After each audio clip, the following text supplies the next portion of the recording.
Les amis, salut à tous, c'est Nassim, j'espère que vous allez bien. Aujourd'hui, vous l'avez vu dans le titre, on va parler de la sieste. Mais pas juste de la sieste et des performances physiques. Donc si vous tombez sur cette vidéo et que vous ne faites pas de musculation, restez quand même parce que le sujet peut vous intéresser. Mais par contre, mettez-vous quand même à la musculation parce que c'est plutôt cool. Donc on va aussi bien parler des performances physiques et cognitives, mais des effets sur la santé d'une sieste ou d'une absence de sieste.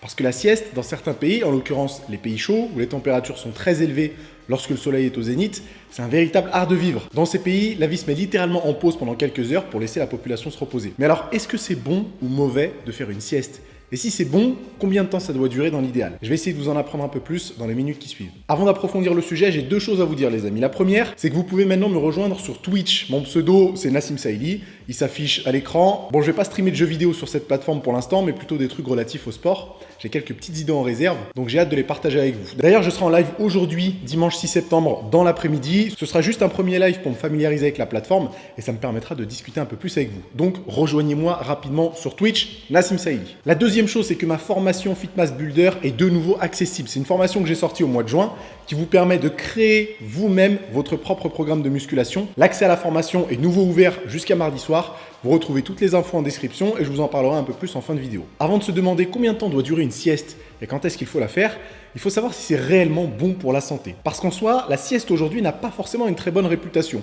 Ou en tout cas avec le mode de vie qu'ont beaucoup de travailleurs, de travailleuses, d'étudiants et d'étudiantes, c'est presque impossible de trouver le temps de faire une sieste qualitative, ou en tout cas c'est très difficile. Et du coup, étant donné que c'est difficile, on se pose même plus la question des bienfaits ou des méfaits. Scientifiquement pourtant, c'est quelque chose qui a été pas mal étudié, donc on a quelques ressources sur lesquelles se reposer pour déterminer si oui ou non cette pratique doit être intégrée à son mode de vie. Et même dans la communauté scientifique, les avis et les résultats de certaines études sont quand même assez partagés. Je vous ai sélectionné une étude très récente qui justement est très intéressante. C'est une méta-analyse qui a été publiée le 10 août 2020, donc on ne peut pas faire plus récent. Et en plus d'être récente, cette méta-analyse, même si forcément elle a quelques limitations, reste hyper complète. Si vous vous demandez quelle est la différence entre une étude scientifique et une méta-analyse, eh bien une méta-analyse c'est le regroupement de plusieurs études scientifiques qui traitent d'un sujet similaire et qui remplissent certaines conditions. Donc le but de la méta-analyse est de réunir bien plus de données pour être en mesure de tirer des conclusions plus précises par rapport à une problématique. Comme d'habitude, vous trouverez la référence en description si vous avez envie de vous plonger dedans un peu plus sérieusement. Dans cette étude, plus de 300 000 participants ont été inclus à l'analyse des résultats. En termes d'échantillon, on ne peut pas dire qu'on manque de sujets. Et la conclusion est assez intéressante puisqu'il semblerait que les longues siestes soient effectivement associées à une augmentation des maladies cardiovasculaires et de la mortalité en général. En termes de durée, dans cette méta-analyse en tout cas, il y a en fait une diminution des risques de maladies cardiovasculaires lorsque les patients font des siestes d'environ 25 minutes, mais les risques explosent lorsque la sieste devient plus longue. Et donc voilà la conclusion de cette étude, je vous la traduis mot pour mot. Les longues siestes sont associées à des risques accrus d'incidents cardiovasculaires et de mortalité toutes causes confondues. Cependant, des études à plus grande échelle et des analyses génétiques doivent confirmer ces résultats et étudier les mécanismes sous-jacents à l'origine de ces associations. Donc pour l'instant, si on se fie à ces résultats, on peut déterminer que d'un point de vue santé, c'est pas une super bonne idée de faire des siestes trop longues. Selon moi, la durée de 25 minutes ne doit pas être prise au pied de la lettre, puisque ça dépend forcément de la durée de votre nuit de sommeil. Mais en tout cas, c'est une bonne base de travail, entre guillemets. J'ai une autre étude à vous partager, et celle-là étudie la fréquence par semaine des siestes. Même chose, vous avez la référence dans la description, si jamais vous voulez y jeter un œil. Encore une fois, on a une étude assez complète, puisque menée sur 3500 personnes pendant plus de 5 ans. Résultat, les personnes qui ne faisaient des siestes qu'une à 2 fois par semaine avaient moins de chances de développer des maladies cardiovasculaires. Alors que chez les personnes qui faisaient des siestes 6 à 7 fois par semaine, aucun effet positif n'a été observé. Conclusion pour cette étude en tout cas, faire des siestes trop fréquemment n'est pas forcément une très bonne idée. Par contre, c'est recommandé de temps en temps. Donc là, niveau santé en tout cas, on a des recommandations assez précises et assez facilement applicables. Mais niveau cognitif et performance, est-ce qu'on a des ressources intéressantes à étudier? Eh bien heureusement, oui, on a une étude de septembre 2019, donc très récente aussi, qui s'intéresse à ces questions-là. Pareil, vous trouverez la référence en description. Cette fois-ci, 2 tests ont été menés. Un premier test cognitif et un second test physique. Résultat, les performances cognitives et physiques des participants étaient meilleures lorsque les siestes se rapprochaient de 45 minutes. En fait, plusieurs durées ont été comparées. Donc il n'y avait aucune sieste, 15 minutes de sieste, 30 minutes de sieste et 45 minutes de sieste. Et du coup, 45 minutes de sieste permettraient d'être plus attentif et plus performant physiquement. Comment interpréter ces résultats puisqu'on a une méta-analyse qui nous parle de 25 minutes de sieste pour un maximum de bienfaits pour la santé cardiovasculaire, mais d'un autre côté, on a une étude qui nous parle de sieste de 45 minutes pour être le plus performant possible, aussi bien mentalement que physiquement. Vous imaginez bien que de toute façon, on n'est pas à la minute près, et c'est plutôt une tendance qu'il faut observer.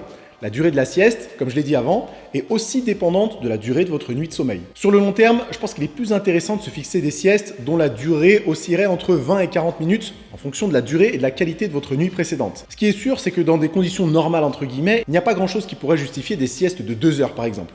C'est peut-être envisageable si vous avez fait une nuit très courte, mais sinon ça risque d'être plus mauvais pour votre santé qu'autre chose. Par contre, je parle d'une durée de 20 à 40 minutes, mais les siestes plus courtes, c'est-à-dire entre 10 et 20 minutes, peuvent aussi être intéressantes, surtout d'un point de vue attention et cognitif. Même si vous avez eu une nuit complète et qualitative. Et c'est quelque chose de particulièrement adapté aux personnes à l'emploi du temps très chargé. Il ne faut pas imaginer qu'une sieste rime forcément avec canapé ou lit. Vous pouvez faire une sieste en position assise et dans un endroit calme, après votre déjeuner par exemple. Ça vous permettrait de pouvoir assumer une après-midi de travail et peut-être une séance de musculation en fin de journée. Forcément, vous imaginez bien qu'une sieste ne se fait pas à 18 heures. À part si vous avez un rythme complètement décalé et que vous travaillez de nuit, c'est probablement pas une bonne idée de se reposer aussi tard. Le meilleur moment, entre guillemets, ce serait après le déjeuner, le moment où on ressent assez souvent un coup de fatigue. Donc si les conditions sont réunies, n'hésitez pas à essayer de vous endormir quelques minutes. Évidemment, comme n'importe quoi d'autre, c'est quelque chose qui demande de l'entraînement et de l'organisation. Donc ne soyez pas frustrés de ne pas arriver à vous endormir rapidement pour une sieste qui doit durer 20 minutes.